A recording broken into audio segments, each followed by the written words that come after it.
bien en Christ na basantu nyonso oyo bakolanda biso na nzali te ya oyo. Que le Seigneur Jésus-Christ vous soit favorable. Kolo Yesu apambola moko na moko. Topesi Nzambe merci pour te permettre lelo tokóma na 5e séance ya enseignement na biso likolo ya cantique des cantiques. Nto tobandaki yango tozokina yango malembe par la grâce de Dieu. Qu'il Dieu soit loué. Lelo tokómi na 5e séance na biso. Tozokoba na katalaki na biso. Lelo tokosimba verset 5 na verset 6 ya chapitre 1 ya cantique des cantiques. Tolinga to séparer yango po eza likanisi mosusu par rapport ya oyo eyaki liboso.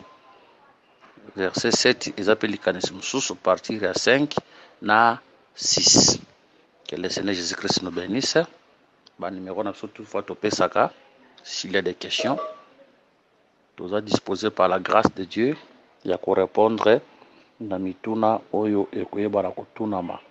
Kolo Yesu apambola biso. Tobondeli Seigneur Jésus-Christ topesi yo merci. Toza na posa na yo olobela biso. Toza na posa na yo pour nous enseigner. Tombama likolo na tango makanisa moto ekita. Tombama likolo na tango Seigneur boyebi na biso te. Kasi talisa boyebi no poti onde boyebi ya solo. Enseigne-nous, édifie-nous, bénis ce temps. Ouais, yo teza la musique au nom de Jésus. Tobela biso début à la fin au nom de Jésus. Amen. Tozana mukanda ya cantique des cantiques chapitre 1 verset 5 à 6. Je suis noire mais je suis belle, fille de Jérusalem. Comme les tentes de Kédar, comme les pavillons de Salomon. Ne prenez pas garde à mon teint noir, c'est le soleil qui m'a brûlé. Les fils de ma mère se sont irrités contre moi, ils m'ont fait gardienne divine. Ma vie à moi, je ne l'ai pas gardée. Que le Seigneur Jésus-Christ soit béni. Tozana silamite, oyazoloba awa. Donc tozana silamite, tozana ba fille ya Jérusalem. Toza na vigne ya silamite, oya gardete. Na vigne oyo bandeko na ye, bato tchaye garde. Et puis tozana ba fils ya mère na ye, oyo bakomisi ye gardienne ya vigne. Et le Seigneur Jésus-Christ nous bénisse. Ok. Tant silamite azoloba que je suis noire mais je suis belle, fille de Jérusalem. Et otalisa ke couleur o silamite azalaki nango elaki différente na couleur o ba fille ya Jérusalem bazalaki na yango. Je vous dis que Salomon tango abandaki kobala basi na ye abandaki kotenir race te. Donc na kati ya basi ya Salomon tozomona silamite mutu mwindu aza pe ko se retrouver na kati wana. Na connaissance ya mbora biso komatala ba révélation tokoloba nanu boye.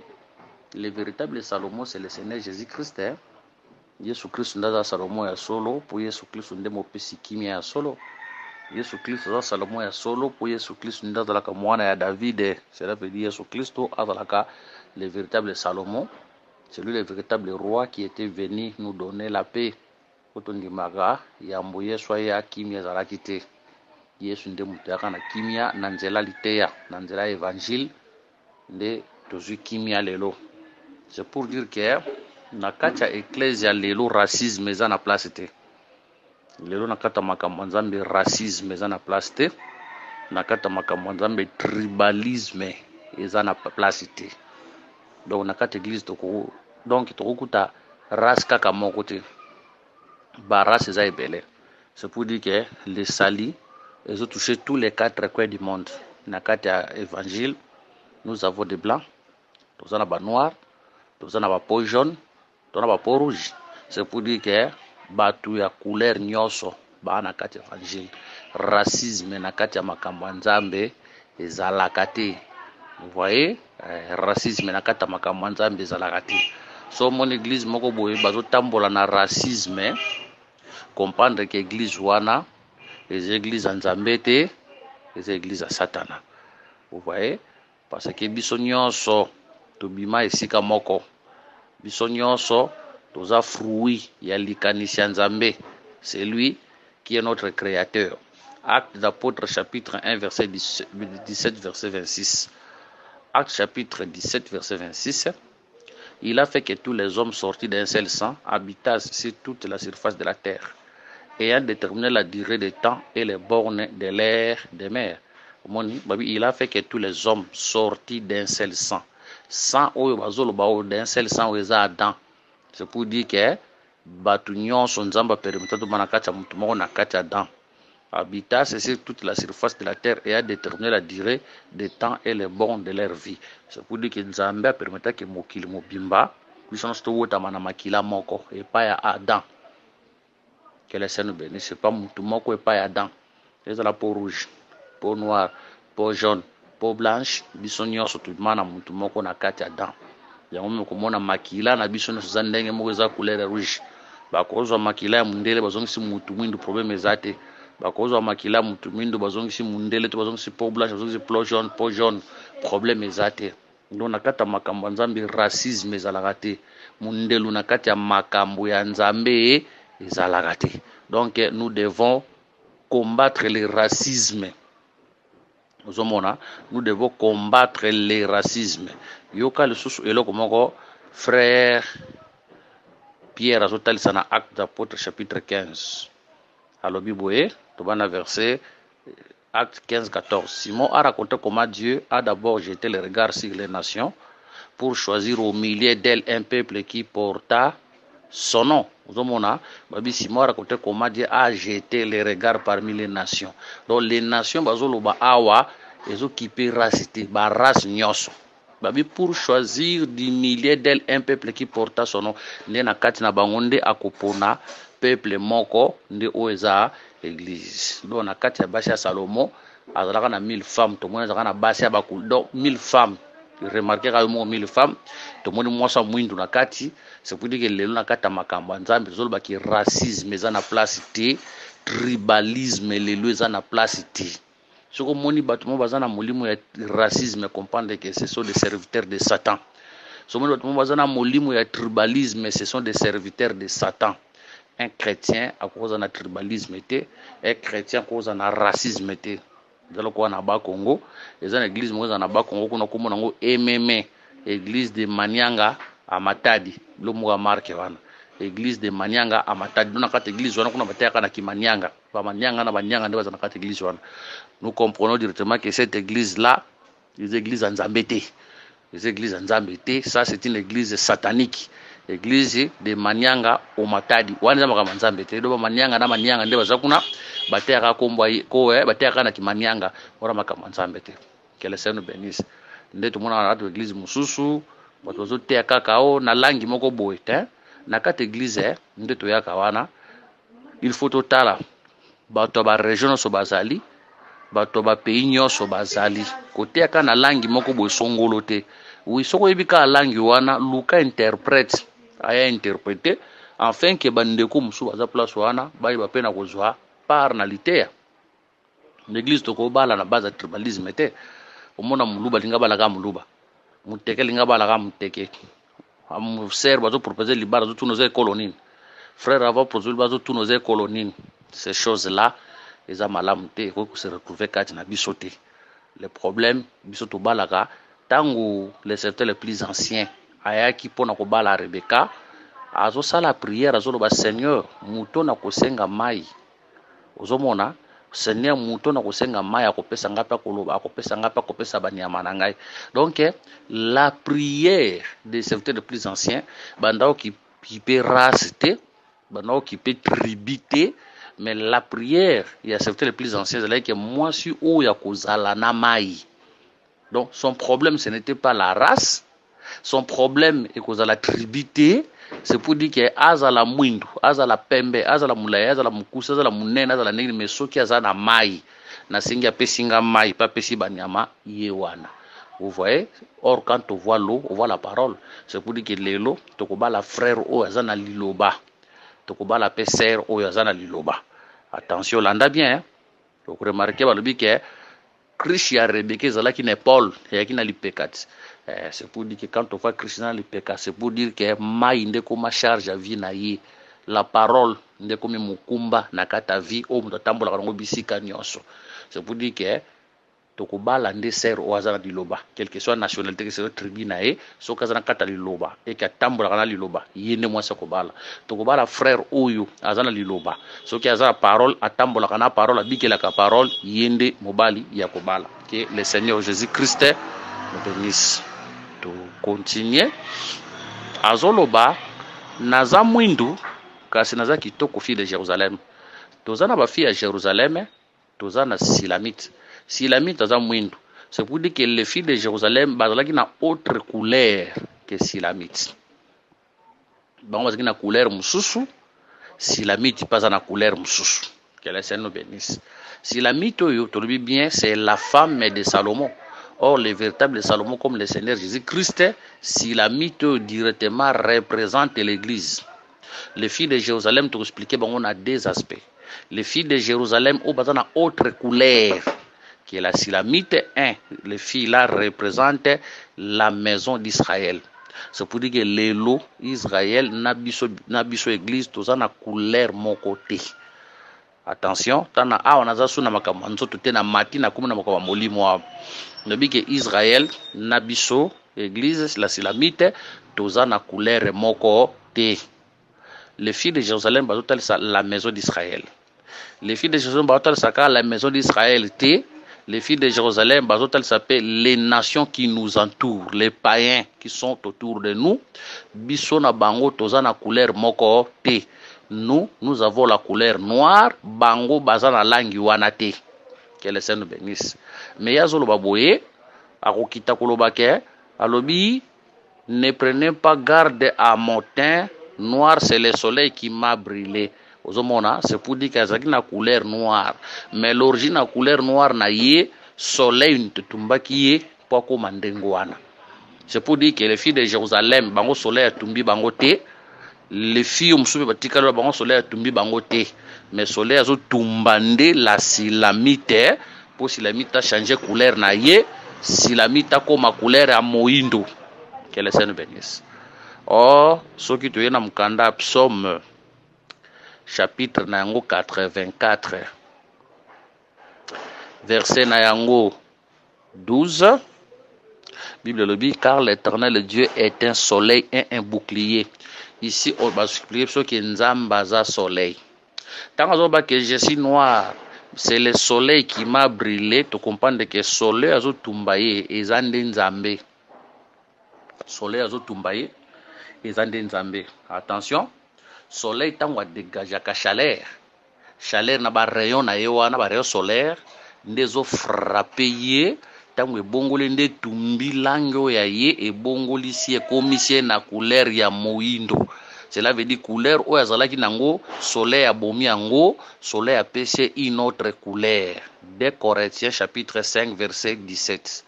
Si quelqu'un est à Christ, il est devenu une nouvelle créature, les choses anciennes sont passées, voici toutes choses sont devenues nouvelles. C'est pour dire que si la mite a commis tout un sacrifice. Ozomona Silamite akomaki tout un sacrifice o ezalaki briller na nzela ya soleil ndezo bongo la Silamite langi azokoma na couleur noire. Or couleur noire ndeza couleur ezo sepelisa Nzambe. Ozomona couleur noire eza couleur ezo sepelisa Nzambe, mais eza couleur ba fille ya Jérusalem ba ko sepela nango te directement to lobi ke couleur noire oyo soleil azo pesa ye oyo sepelisa Nzambe pona biso tolobi c'est la nouvelle naissance, c'est la foi. Vous voyez, c'est la nouvelle naissance, c'est la foi. Yango tolobi kondima otozo ndima le otozu na nzela ya Christ na nzela lite ya Israël azo ndima yango te, les nations pe bazo ndima yango te. Yango bilobi ke la prédication de la croix ezalaka scandale pona ba Yuda, folie pona batoyo pour les Grecs, ils se perdre. Et on dit que les filles de Jérusalem représentent la maison d'Israël. Non seulement elles représentent la maison d'Israël, les filles de Jérusalem représentent aussi les païens qui nous entourent. Parce que l'idée est aussi pour Israël, pour un scandale, il y a des bakou. Mais tandis que pour les bikolo, entouré, pour les bango, l'idée c'est une folie pour les bango. Que le Seigneur bénisse. Yango couleur tozana yango lelo, eza couleur tozui na nzela ya litea. Omoni le soleil eza nzambe ye moko, chaleur azo dégager wana azo bongola langi na biso wana, c'est ça l'enseignement. Cet enseignement lorsque ezo ya kati na biso ezo bongola ya po etumba bomoto ya kala e bongola biso po epesa biso bomoto ya sika. Siko bomoto tokomi nango wana bato mokili bakondima yango te bakoseka biso. Même bandeko no botami na bango na nzoto bakoseka yo, même ba parents bakoseka yo, bako beteli obebi okomi boye, mais cependant na miso nzambe oza kitoko. Po nzambe atalaka ndenge bato mokili batalaka te, nzambe atalaka we frappaka miso te.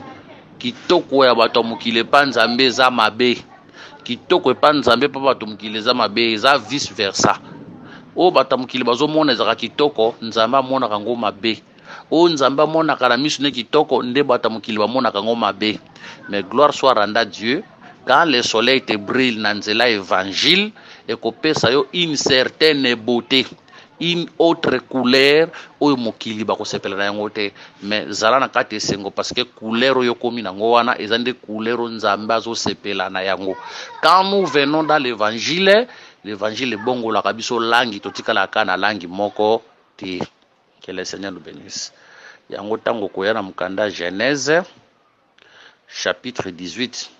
Que le Seigneur m'aide à retrouver cette écriture. Yoka eloko oyo Abraham tango azo sora na Nzambe azo yebisa Nzambe. Genèse 18 verset 27. Abraham reprit et dit, voici j'ai osé parler au Seigneur, moi qui ne suis que poudre et cendre. Ozomona abitala nazo solo na Nzambe nga o naza nga putulu pe naza cendre. Or cendre ezalaka pe poussière, tant moto atumbi aleki atikaka cendre.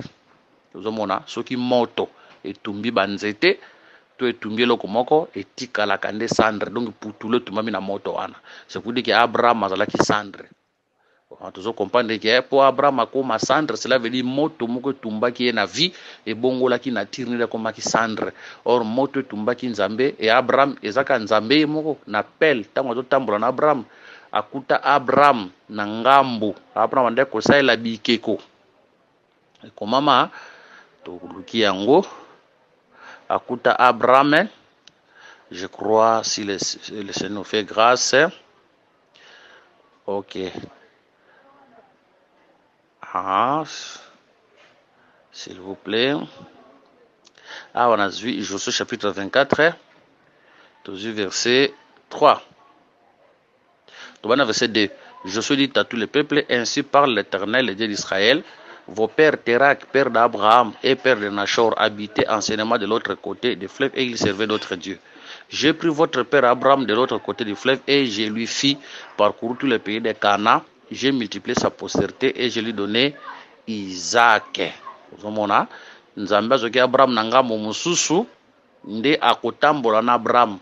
Abraham azalaki mwana ya Teraki, c'est sûr akubotamaki na ndako ya banzambe mosusu, mais Nzambe akozwa Abraham akochange Abraham akotikala kaka kosambela Nzambe moko akotambola na Nzambe. Abraham akobongwana azokoma cendre. Or quand on voit Abraham, on voit la foi. Yango tolobi que la couleur noire c'est la couleur de la foi. Yango ko remarquer boye mbeka tango zaka likolo etumbelo na hotel soki moto etumbi mbeka wana mbeka ne bongo na koma ka couleur noire komi cendre komi putulu et koma ka couleur noire mbeka wana za yona ngati Romains chapitre 12 verset 1.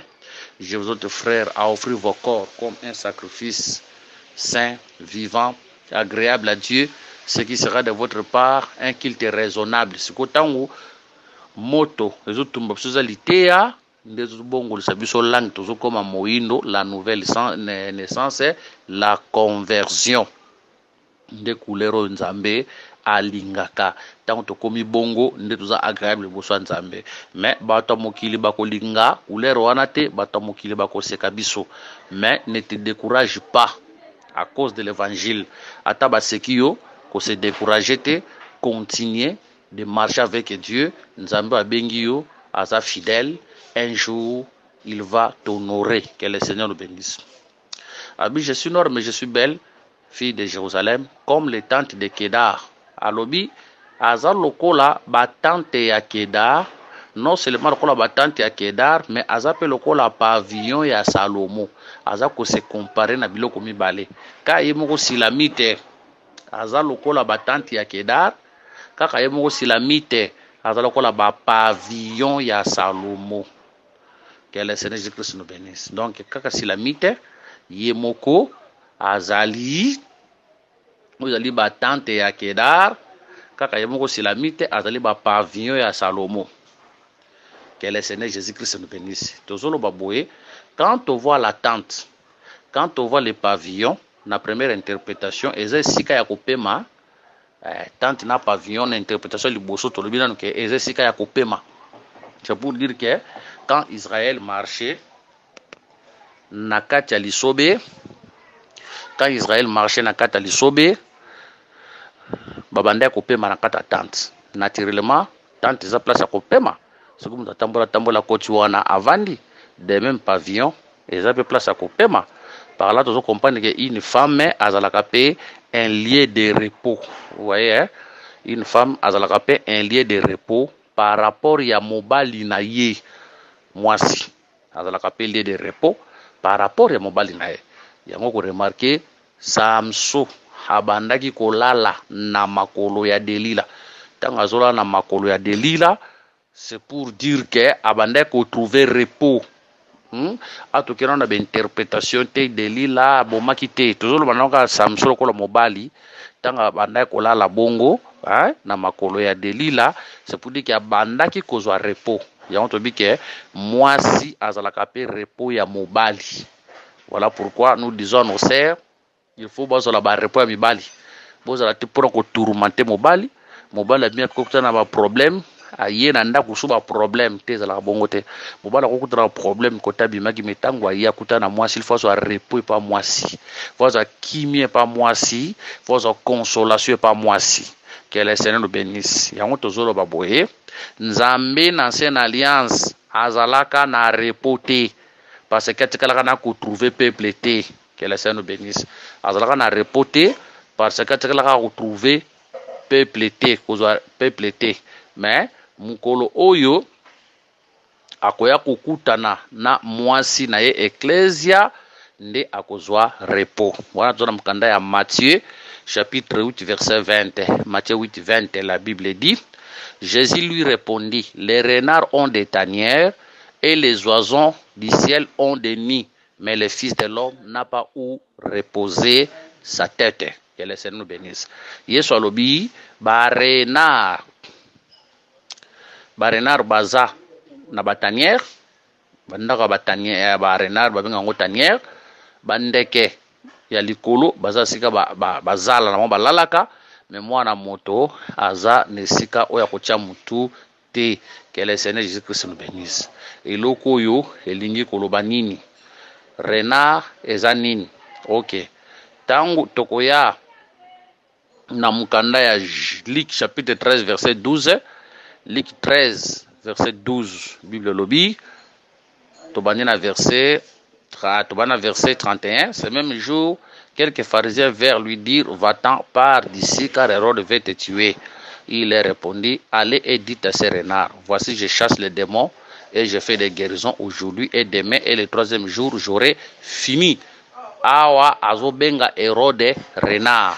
Ozomona tango azoloba ke les renards ont des nids et loko na kotalisa nanu ke Hérode azalaka na tanière Hérode a ozani c'est la maison d'Israël. Azalaki à l'aise Israël bandimaki ye. Ozomona Israël bandimaki ye bakovanda naye basepelaki na ye azalaki lokola mokonzi na bango. Ozomona eloko wana tamba tie les renards au pluriel, c'est pour dire que tant quand le Seigneur était venu bakonzi ya mokili yo bazalaki na place ya kovanda. Cela veut dire ils avaient des villes où ils régnaient. Que le Seigneur nous bénisse. Parce que quand on voit un renard, tu peux explication renard c'est Hérode. Hérode a na place ya kovanda. Rome est la place à kovanda, Israël est la place à kovanda, zalaki à l'aise. Mais le les renards au pluriel, c'est pour dire que les rois de ce monde, les rois païens, bazakana ba nation na bango o banda kovanda ba na ko diriger. A komi pe koloba lobi que et les oiseaux du ciel ont des nids. Bandeke na likolo bazana bazala. Ndeke azanani. Ye moko koloba ndeke alonaka te abukaka te, mais votre père aprenaka soin na ye. Or ndeke oyo abukaka te alonaka te nzambe alesaka ye ezalaka Levi azalaka na musala te, Levi abandaki kolona te aka na bilanga te, mais nzambe abandaki kolesa ye, c'est ça. Donc Levi musala na ye, donc alonaka te alonaka te azalaka na bilanga te, lui il est consacré dans l'œuvre de Dieu, mais nzambe akolesa ye. Vous remarquez, Levi pas azalaki na zala. C'est pour dire que quand le Seigneur était venu, akutaki ba lévite, ba sacrificateur, bazalaki na place, bazalaki na temple, bazalaki na ba synagogue, bazalaki na sacerdoce, bazalaki na peuple d'Israël, bande kondime la bango. Mais le fils de l'homme azalaka na place à kotia mutu te. Omoni? Alobi boye, mais le fils de l'homme n'a pas un lieu où il puisse reposer sa tête. Wana Luc 9:58. Livre 8, 59, alobi yango, eza ndenge moko na Matthieu 8, 20. Mais le fils de l'homme n'a pas où reposer sa tête. C'est pour dire que Dieu manquait le repos. Nzambe bande kotambola tambola. C'est ça l'esprit dit qui se mouvait au-dessus des eaux. Donc l'ancien alliance mon Dieu manquait le repos.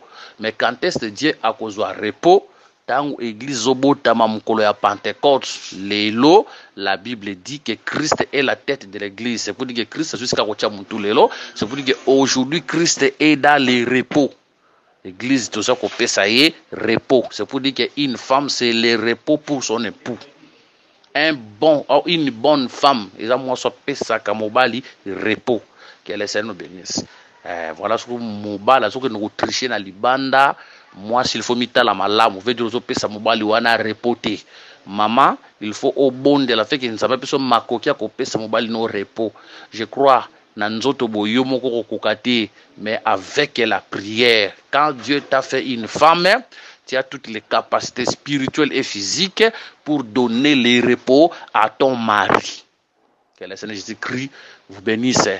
Wana zalaki première interprétation, c'est pour ce que tante n'a pavillon. Eza esika ya repos. Mais alobi boye, alobi je suis comme les tentes de Kedar, comme les pavillons de Salomon. Abimisi biloko mibale awa. Kedar na pavillon ya Salomon. Siko qui est Kedar? Tuluka siko toyeba Kedar azanan. Wana toke na Genèse 25 verset 13. Genèse 25 13 la Bible dit voici les noms des fils d'Ismaël par leur nom. Selon leur génération. Nabajot, premier-né d'Ismaël, Kedar, Abdel, Mibsam, Tozuka Kedar. Donc Kedar, là qui deuxième fils, il y a Nani, il y a Ismaël. Là nous sommes dans le livre de Genèse chapitre 25 verset 13. Or, ba descendant ya Kedar, bazalaki, ba berger. Nous avons ba descendant ya Kedar, bazalaki ba berger. Ok. Toujours l'écriture pour appuyer cela. Toujours dit que ba descendant ya Kedar bazalaki ba berger. Ok. Awa na Psaume chapitre 120 verset 5 Bible zoloba malheureux que je suis de séjourner à Méchec d'habiter parmi les tentes de Kedar. Ok. Je vous demande pardon de m'excuser. Écriture au nazoluka vraiment yango wanate. Avec tout le respect que je vous dois, je vous prie de me pardonner. Donc, exemple d'une écriture telle que Kedar bazalaki ba berger, uzomona bazalaki ba berger. Donc, bazalaki batuma bande ko tambola tambola bazali alo bazakuna lo bazakuna. Que le Seigneur nous bénisse. Ok. Tozana Kedar, tona ba pavillon à Salomon. Or Ismaël aza Israël était. Quand on voit Ismaël, nous voyons les étrangers. Mais quand on voit les pavillons de Salomon, tout le monde a les descendants d'Isaac.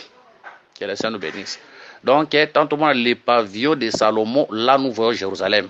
Mais quand on voit les tentes de Kedar, on a tout le monde a Libanda à Jérusalem. Tout le monde les descendants de Kedar, dans Libanda à Jérusalem, qui sont étrangers par rapport à Israël, par rapport à Jérusalem. Mais tandis que les pavillons de Jérusalem, de Salomon, ils ont à Israël. par là tu comprends que moi na moi yo si la mite ana double nature kaka ye moko aza lokola ba tente ya Kedar kaka ye moko aza lokola ba pavillon ya Salomon. C'est pour dire que c'est une femme, mais autrement, on a deux peuples na kati na ye. Quand on voit les tentes de Kedar, là, on voit nous, les étrangers, bisoto la ki musika par rapport à Israël, par rapport à Nzambe, mais tout ça qui est étranger en Israël. Mais quand on voit que moi, c'est moi, le Kedar, ba temple à Salomon, c'est pour dire que wana a commis Israël. C'est pour dire que nakata Silamite, c'est une seule femme, mais azotal ça deux peuples. C'est pour dire que la Silamite c'est ça l'église, on a toujours trouvé les nations et Israël, bah, ça peut se retrouver dans une seule femme. Donc l'église, c'est la fusion des deux peuples. L'église, n'a pas d'église de une partie des nations, n'a pas d'église de une partie à Israël. Que le Seigneur nous bénisse. Toujours peut s'écrire pour te confirmer l'Ikambu Tozo Loba. Tozo na mukanda ya Rite chapitre 4, verset 11. Rite chapitre 4, verset 11. Tous les peuples qui étaient. Là-bas, verset 10. Verset 9. Alors Boaz dit aux anciens et à tous les peuples: vous êtes témoins aujourd'hui que j'ai acquis de la maison de Naomi tout ce qui appartenait à Elimelech, à Kiljon et à Maclon. Et que je me suis également acquis pour femme Rite la Moabite, femme de Maclon, pour relever les noms du défunt dans son héritage, afin que les noms du défunt ne soient pas retranchés d'entre ses frères et de la portée de son lié. Vous en êtes témoins aujourd'hui. Verset 11. Tous les peuples qui étaient à la porte et les anciens dirent: nous en sommes témoins, que l'Éternel rende la femme qui entre dans ta maison semblable à Rachel et à Léa, qui toutes les deux ont bâti la maison d'Israël. Manifeste ta force dans Ephrata et fais-toi un nom dans Bethléem. Qu'on le soit pas pour l'écriture. Ah, bazo ba la rite. Mais tant bazo ba la rite, bato bazo lo baké. Moi, je suis au na kati ndako nzambe akomisa ye lokola Rachel na Léa oyo bangomi balé batongaki la maison d'Israël. Donc la maison d'Israël ndenge za wana eza moko, mais ils ont deux femmes au batongaki yango, Rachel na Léa. C'est pour dire que Rite aza moko, mais azo représenter deux femmes na kati na Rachel na Léa. Kobo sanate que Israël qui ombre la véritable Israël. Donc Israël est la image église lelo. Donc dès que la boye biso la rende le véritable Israël. Kobo sanate que Israël na Exode chapitre 4 verset 22 nzamba benga premier né na ye. Or, dans Hébreu chapitre 12, nous avons une assemblée des premiers-nés. Nous avons compris que l'église est Israël et Molimo. Que le Seigneur nous bénisse. On va dire qu'il y a Nzoto, Nzoto Bika na Molimo. Or, Israël est composé de deux femmes, Rachel et Léa. C'est pour dire qu'aujourd'hui, dans quatre églises, l'église est Moko, mais tout est composé de deux peuples. Tout est composé de deux peuples, les nations et l'Israël. Tout le monde a Paul, Pierre, Jean, Jacques, Bazalaki, Bayuda. Nabiso bikolo to sangani pour former un seul peuple, une seule nation, l'église du Seigneur. Que le Seigneur nous bénisse. Donc dans l'église, il n'y a ni juif ni grec. Quand on voit juif, voilà tout le monde a Yuda, tout le monde a grec, tout le monde a biso bikolo. C'est pour dire que l'élo qui racisme quoi, l'élo qui tribalisme quoi, tout celui qui croit en Jésus aujourd'hui, azokoma partie, azokoma épouse, azokota na kati ya épouse. Ya on te dit que Rite, oya utaka na peya ba paya, oya kotaki na kati ndako libala ya Boaze, azaka mwasi moko mazo représenter na kati neto mona basmi balé, to mona Rachel, pe tozo mona Léa. Une seule femme, mais oza comparable na Rachel, oza comparable na Léa. C'est ça l'église aujourd'hui. L'église à la Ramoko, mais na kati église tozokuta ba Yuda, na kati église tozokuta biso bikolo oto sangani pour former un seul peuple. Que le Seigneur Jésus nous bénisse. Pour former un seul peuple. Voilà pourquoi nous devons éviter les divisions au milieu de nous. S'il y a des problèmes, nous devons arranger. Nous devons éviter des divisions. Nous devons éviter des conflits. Moi, nanzamba za mutaba conflit. Moi, nanzamba za mutaba division te. Esengeli to yokana. Que le Seigneur nous bénisse. Nous devons prier afin que le Seigneur puisse nous aider. Et si comme même si un mal est comaki, mais nous devons prier. Par la prière, le Seigneur nous aidera. To marcher dans ta vie à réconciliation, to marcher dans ta vie à unité, to marcher dans ta vie à kimia. C'est alors le nom de notre Seigneur Jésus-Christ sera glorifié, sera loué. Que le Seigneur Jésus-Christ nous bénisse. Ok, to continue. Yoka eloko azo continue koloba parce que c'est la femme qui parlait. Na verset 6 alobi. C'est le soleil qui m'a brûlé t'expliquer. Le soleil Zanzambe Moko, Azo Tumbaranzela Litea t'expliquer. Le fils de ma mère se sont irrités contre moi. Ils m'ont fait gardienne de vignes. Ma vigne à moi, je ne l'ai pas gardée. C'est pour dire que si la terre, Azala qui peine na vigne na ye. Mais le fils de sa mère, bande kwa maman na ye, ba silike liye, ba longoliye na vigne o ya ye, ba pese vigne mususu abatela. Balongoli na vigno oya ye bapesi vigno mususu abatela nde na kobatela ka vigno wana nde moi sikozo tumbela e place wana tango azo batela vigno nde sika moi ezo tumba ye kolo so pambola biso to lobi boye to na ba vigno mibale si la mite tozalaki na vigno moko oya ye mais bande kwa mama ne balongoli na vigno ya ye bamimie na vigno mususu ozomona alobi boye les fils de ma mère se sont irrités contre moi, ils m'ont fait gardienne des vignes.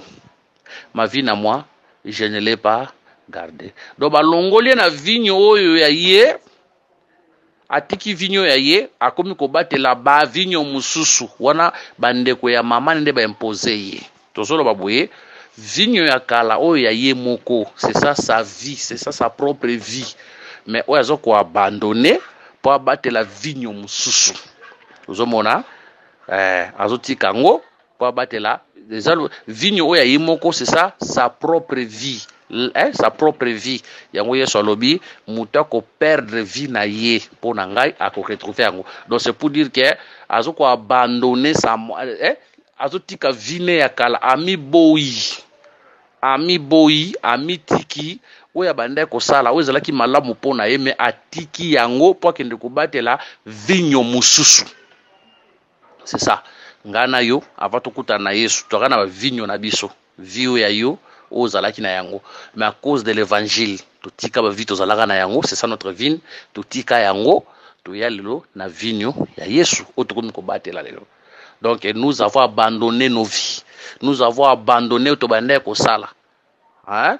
Il y a des gens, je vous dis, il y a des gens autant nzamba benga bango bazali ceux qui yo komela yote tonge komelingate, mais je vous dis il y a des gens nzamba ya kutiye aya directeur na compagnie moko boy nzamba bine tika musala wana na benga yo yaka ko saila ngai na moni Pierre abande ko péché. Pierre là qui grand pécheur, il péchait na batu na ye, mais quand le Seigneur était venu alongoli na musala wana, c'est ça. Donc atika musala wana yaka na bengi yo na musala wana na bengeli yo ozomona. Moïse anaboko la bibwele tango akutana Yesu nzamba zo tika musala wana yaka na bengi yo ozomona eza na batu o pena nzamba benga lelo il faisait quelque chose. Moi je connais un père na kat évangile abanda ko travailler na CA mais nzamba zo benga e yazoboya nzamba zo benga e yazoboya abanda ko voyager na avion, donc avion mobimba soki voyager biloko tout eza na kat avion etali nzamba zo benga zoboya nzamba bise yonga na zo benga yo zoboya zelo komana komna osala yo avion voyageur biloko nyonso na kata avion na valeur super $55,000 wana kala lelo te na ba 80 biloko nyonso mbongo ebele na kata avion feza na ba 80 to banona biloko to ebungi na valeur $55,000 tango ye balongoli musala mais lokola nzamba za malamu normalement fala kende sans décompte final ba okeli mawa ba pesier décompte final fallait pe bakanga ye bakangi yete tala ma nzamba salaka bakangi yete ba pesier décompte final mais musala sal nini esili nzamba bengi na kata musala o ezalaki wana nzamba longoli ye donc a pesier vigno, donc vigno tozana ngolo tozo batela, c'est ça la vie éternelle. Que le Seigneur Jésus-Christ nous bénisse. Il y a un monde qui va battre lilo. Mais le fils de ma mère au baza banani. Le fils de ma mère au baza banani. Tozolo baboui. Pe tokopesa ponani tolobi bongo. Avec que les fils de ma mère se sont irrités contre moi. Basili kelingai. Osomona. Les fils de ma mère se sont irrités contre moi. Basili kelingai. Bakomisinga gardien de vignes. Les fils de ma mère oyo, to explique kakabango, to kosima bango na des volets. Vola liboso to expliquer les fils de ma mère comme les prophètes de l'ancienne alliance. Osomona, to expliquer bango comme les prophètes de l'ancienne alliance. Parce que les prophètes soki lelo ngana yo to koti na kati ya vigno to sala musala to batela vigno eza na nzela ya ba prophétie ya ba prophète ya ancienne alliance. Eza effet d'hasard te ke totombi mbala moko na kata makambo nzambe na sadoso bo bruto koti te eza bongo te. Soki lelo biso bikolo to se retrouver lelo na kati ya makambo nzambe eza na nzela bisakoli ya basakola ancienne alliance. Les prophètes de l'ancienne alliance avaient prophétisé. Ozomona avaient prophétisé que biso toko se retrouvaka na kati ya sacerdoce. Voilà pourquoi lelo toza na kati ya sacerdoce. Mais babi que ils se sont irrités contre moi. Pour nous expliquer loko malamu toke n'est pas Jonas. Oko remarqué boye nzamba zo tinda Jonas akende ko sakola na Ninive mais Jonas azo lingate. Pourquoi Jonas azo lingate? Parce que Jonas a yebeki ke bikolo bako bika. Soki na ke na sakoli bikolo bako bika bakoza la sauver te. Bakoza la sauver. Donc Jonas a seblaki loko anate. Donc Jonas a ko kende nzamba imposer Jonas. D'ailleurs tala kutante ba bongo la mitema. Jonas akolobaki na yebaki ayesa nzambe na yebaki ozalaka nzambe amawa okolimbisa. Donc Jonas azo sakola malgré ye. Donc azo sakola même makambo azo sakola azo sepela na ete mais akosala ni ba imposer ye à sakola. Donc les prophètes de l'ancienne alliance savaient, ils voyaient un temps oyo bikolo kozwaka spotan ezai tango zolo bakitanza mazolo mukande ezai nako benga peuple moko songolo nako se révéler pas peuple ba yebaki ngai te azolo bona monoko ezai.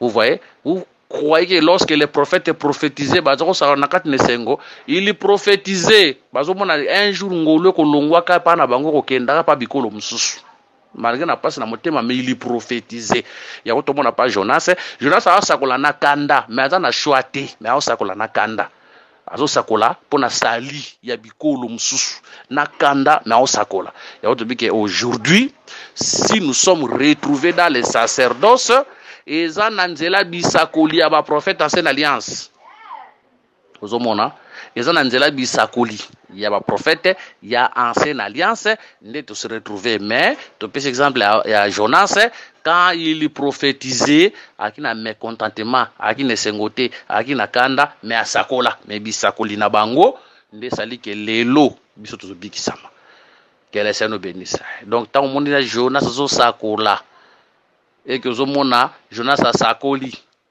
libota e bongwani libota est gêné, libota bazoui nakata makana. C'est pour dire que cette prophétie de Jonas annonçait déjà que toko bikaka biso biko l'évangile ko yake pana biso le Seigneur a ko visiter biso le Seigneur a ko bikisaka biso parce que nzamba e baka biso bute ayeba biso uta l'éternité. Même quand il marchait avec Israël tozalaka nakata programme na Israël ayeba yango te mais biso laka nakata programme na mais quand les prophètes prophétisaient babana ya ko sentir tant moko boeza ko ya. Que le Seigneur Jésus-Christ nous bénisse. Ok. Le fils de ma mère, Batal se rappelle le ministre. Hein? Le fils de ma mère, Batal se rappelle le ministre parce que le ministre de la parole.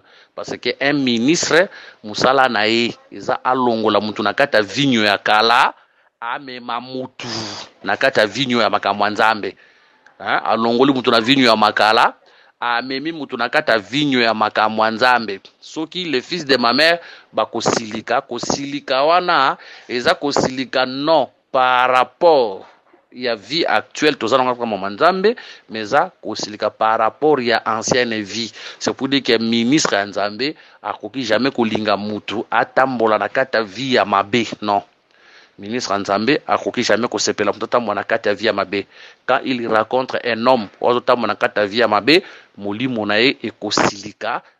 Vous voyez, akosilika afika prêcher mutu wana alongoye na kati ya mabe na vinyo na ye aya na ye na kati ya makambo ya Nzambe.